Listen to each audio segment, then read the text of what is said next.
네, 안녕하세요. 이혼 전문 변호사 이아린입니다. 요즘 이혼 재판을 하다 보면요, 좀 추세인 것 같은데, 한쪽은 이혼하겠다, 한쪽은 못하겠다 할 때, 또는 네가 잘못해서 이혼을 하는 거니까 위자료 달라. 아니다, 네가 달라. 뭐 이렇게 서로 유책 배우자가 누구인지 싸움이 심할 때는 법원에서 가사조사라는 걸 명하기도 하고요. 또 양육권을 누가 가질 건지에 대해서도 정해지지 않고 좀 치열하게 다툰다. 서로 가지겠다고 하는 경우, 또 서로 안 가지겠다고 하는 경우도 마찬가지로 가사조사와 유사한 이 양육환경 조사라는 거를 많이 하고 있어요. 이게 뭐냐면, 재판을 실제로 가보시면 판사님들이 5분 단위로 10분 단위로 사건을 여러 개를 이제 채워 넣기 때문에 재판에 출석을 하셔도 충분히 이야기할 기회가 없어요.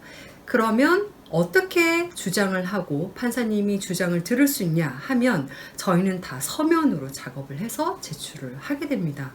그래서 판사님은 당사자를 불러서 앉혀놓고 이야기를 심도 깊게 할 수 있는 게 현실적으로 불가능해요. 그러다 보니까 그런 걸 좀 보완하는 제도로 법원에 소속되어 있는 조사관들이 대신에 당사자 분들을 불러놓고 조사를 하는 겁니다. 아주 심도 깊게 면담을 하고 그 결과를 판사님께 올리는 거거든요. 그래서 조사 명령이 내려올 때 보면 법원에서 조사사항이 뭐다 이렇게 내려와요.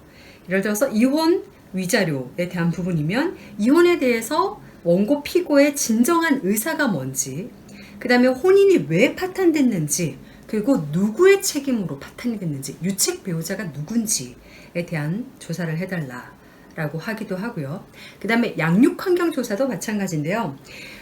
양육 환경이 지금 어떤지, 지금 누가 키우고 있는지, 현재 그리고 앞으로 양육 비용을 각자 어떻게 부담하려고 하는지, 면접 교섭 하고 있는지, 어떻게 하고 있는지, 그리고 아이들의 뜻은 어떤지, 그리고 또 그 부모 교육이나 보조 양육자 이런 게 어떤지 이런 걸 보게 돼요. 자, 그러면 몇 번 정도 진행이 되고 시간이 얼마나 걸리나요? 인데 보통 2, 3회 정도 하는 것 같아요. 그래서 법원에 조사실이 따로 있습니다. 그래서 법원으로 두 분을 오라고 한 다음에 이제 질문하고 답하고, 들으셨죠? 여기에 대해서 어떻게 생각하세요? 질문하고 답하고 이런 건데 한 30분에서 1시간 정도 진행을 합니다. 그리고 이때는 변호사가 대신 출석하거나 변호사가 같이 출석하는 건 아니에요. 그러니까 직접 원고 피고만 가는 경우고, 그 다음에 좀 심도 깊게 이야기가 진행될 때는 저희가 최근에 했었던 사건은 그 양육권에 대한 싸움이 좀 치열한 거였는데, 가사조사만 3회를 진행하고 양육환경조사만 2회 해서 총 5번 정도 진행을 한 적이 있습니다. 자, 세 번째, 가사 조사를 할 때 주의해야 할 점이 뭔가요? 라는 건데요. 첫 번째, 조사관들이 미리 사건을 파악을 하고 오세요. 어떻게? 미리 낸 서류를 통해서. 그래서 이제 변호사들이 써서 낸 서류와 거기에 증거 자료들을 다 파악을 해서, 원고는 이런 걸 주장하고 있구나, 피고는 또 이런 걸 주장하고 있구나, 파악을 하고 들어옵니다. 그래서 하기 전에 미리 주장할 사안이라든지 증거 낼 게 있으면 다 내놓고 가는 게 좋겠죠. 그 두 번째는요, 가사조사관은 양 당사자를 직접 만나서 몇 시간이고 대화를 해본 사람이에요. 그러다 보니까 종이로 사람을 만나는 게 아니고 직접 만나는 거죠. 대화를 해보고 그 사람의 태도, 아니면은 대화 스타일, 아니면 성격, 이런 것도 알 수가 있습니다. 서면에서는, 그러니까 종이에서는 드러나지 않는 그런 면면들인데요.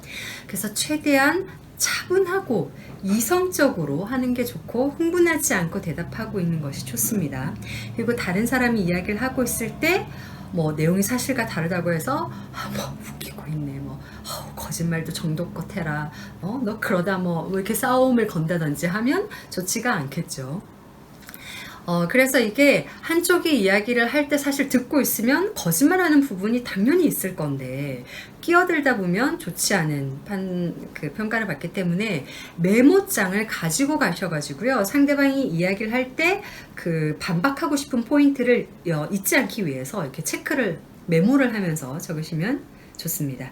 그 다음에 가사조사가 끝나고 나면 이제 어떻게 진행되나요? 라는 건데, 가사조사가 종료되고 나면요, 가사조사관이 그 보고서를 판사님한테 올려요. 법원에 제출이 되는데 한 달 정도 걸리는 것 같습니다. 그리고 그게 올라오면 저희 변호사들도 이제 볼 수가 있는데, 가장 중요한 가사조사관의 최종 의견, 뭐 예를 들어서 누구한테 유책이 있는 것 같다, 누가 애를 키우는 게 훨씬 나은 것 같다, 이런 최종 의견은 저희한테도 공개가 되지 않아요.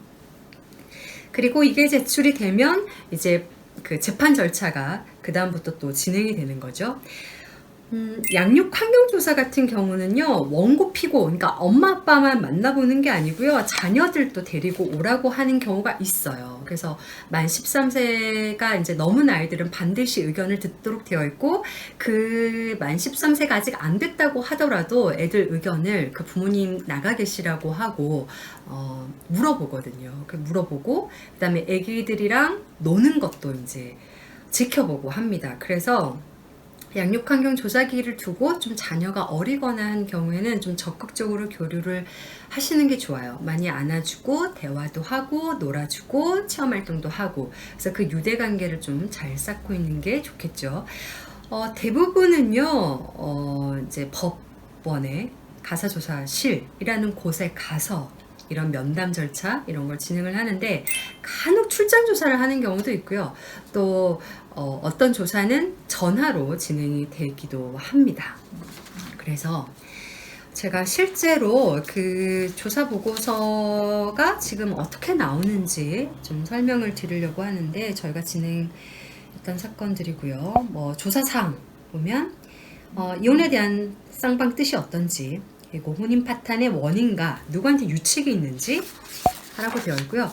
기본적으로 당사자의 인적사항 확인을 해요. 성별, 연령, 국적, 직업, 소득, 월 얼마 버는지, 그리고 교육 정도, 그리고 이게 초혼이었는지, 그 다음에 결혼을 어떻게 하게 됐는지, 뭐 지인의 소개인지 뭐 이런 거. 그 다음에 같이 산 기간을 보고요.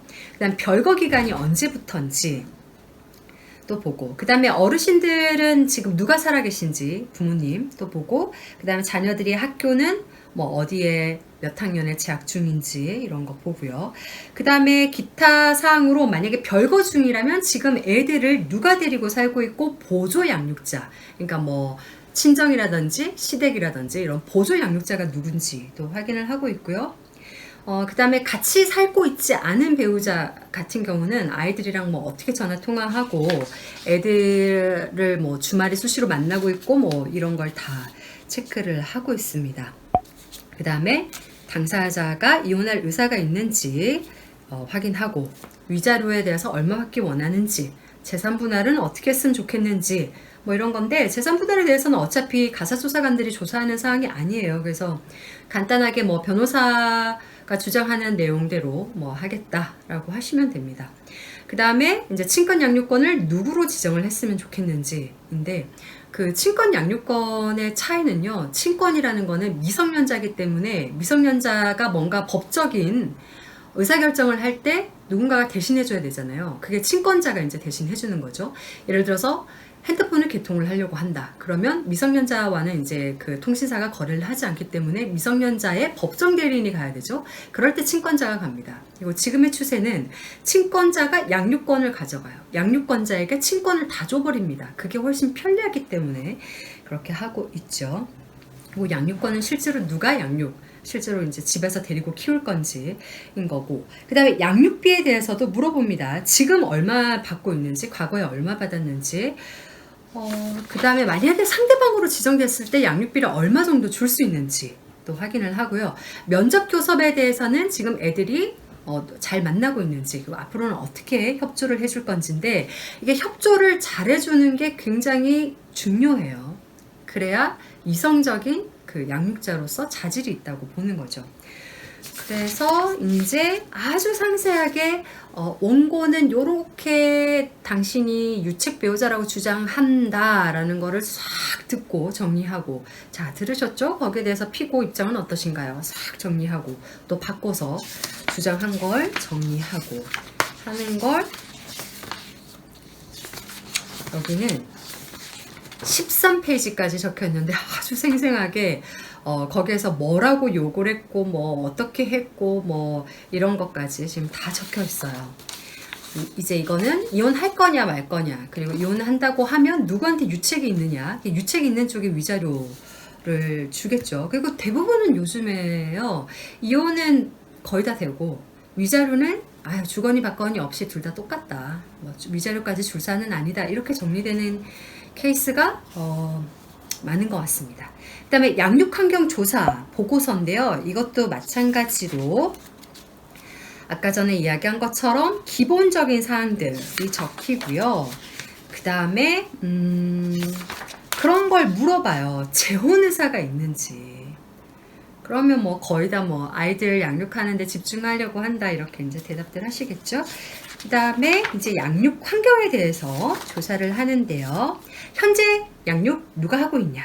그 다음에 앞으로는 뭐 예를 들어서 뭐 친정이 있는 곳으로 이사를 가려고 한다, 와이프가 그렇게 얘기를 하면 뭐 거기로 애들 전학시킬 거다, 뭐 이런 양육 계획도 물어보고요. 지금 집에서 키우고 있는데 지금 집이 뭐 자가다, 아니면은 뭐 전세다, 전세면 언제 만료가 되는지 이런 것도 다 확인을 합니다. 그 다음에 주 양육자가 누군지, 그러니까 보조 양육자가 누군지를 보는데, 뭐 일을 하는 사람이라면 주 양육자가 뭐 친정 어머니가 될 수도 있겠죠. 그렇게 보고, 그 다음에 심신 상태라고 해가지고요, 범죄 경력 확인하고요. 그 다음에 건강 상태, 병력이 있는지, 담배를 피는지, 약물 복용하는지, 음주는 어떻게 하는지, 종교는 뭔지, 이런 걸 봅니다. 그 다음에 기타 사항으로요, 내가 왜 사건 본인을 양육해야 되는지 이제 어필을 하도록 해요. 그래서 나의 강점이 뭔지, 그리고 내가 양육했을 때 혹시 염려되는 점이 있는지, 그리고 상대방이 또 양육자로서 조금 더 뛰어난 거는 뭐가 있는지, 그다음에 상대방이 양육했을 때 염려되는 점이 뭔지에 대해서 이제 답변을 하도록 되어 있어요. 그래서 가사조사 보고서, 그리고 양육환경조사 보고서는 요즘 거의 이루어진다고 보면 되고, 그냥 쿨하게 뭐 우리는 위자료 청구 안 하겠다, 그리고 이혼은 할 거다, 다만 재산 분할에 집중하겠다라고 하면 이런 조사 보고 절차 거치지 않습니다. 그리고 양육환경조사도요, 이게 양육권이 치열할 때, 양육권 싸움이 치열할 때인 거지, 엄마가 키우는 거에 동의한다라고 하면 뭐 양육비나 이런 거는 기존에 이제 얼마를 줘왔는지, 그 다음에 쌍방 소득이 얼마인지 이런 걸 봐서 판단을 하지, 굳이 이렇게 조사 절차를 거치지는 않습니다. 네, 시청 고맙습니다.